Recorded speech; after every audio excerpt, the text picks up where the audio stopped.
In this lecture, we'll continue our preparation work to set up our first Maven-based build job. We'll be installing Maven in this lecture. The project we're going to build is managed by Maven Build Framework. Maven addresses two aspects of building software. First, it describes how the software is built.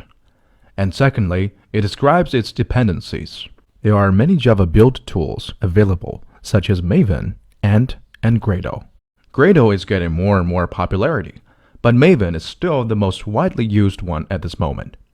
Jenkins provides excellent support for Maven and has a good understanding of Maven project structure dependencies. Let's Google download Maven. The first entry is the official Apache Maven website. Now we're at the download page. Scroll down to the available download options. Let's pick the binary zip. Go to the column for the link and click on the link.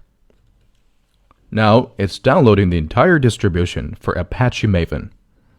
I'm fast forwarding the video until the download is complete.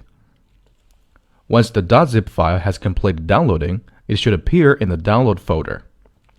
I prefer to place all my development tools in a common place, which is the document folder, but this can be any location on your local box.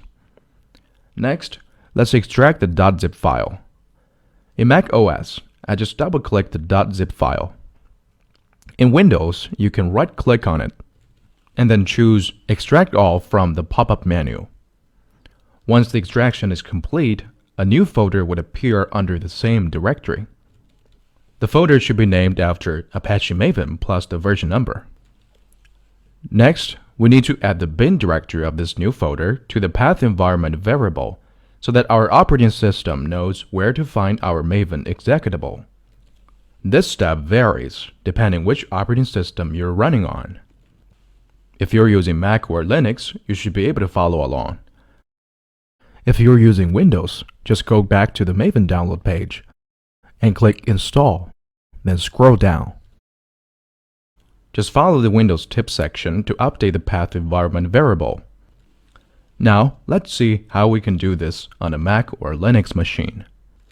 First, let's get the full path of the Maven executable path. Just enter document directory, then the extracted folder, then bin directory. Let's do pwd to print out the current directory. Then copy and paste the full path. Let's open up the .bash_profile bash file. Let's add one more command to add the Maven executable path to the path environment variable. Then exit the file.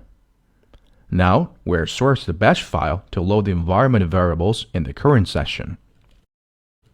Once everything is set up correctly, if we type mvn-v here, it would print out the Maven version for us. That's it for this lecture. I hope you've enjoyed it.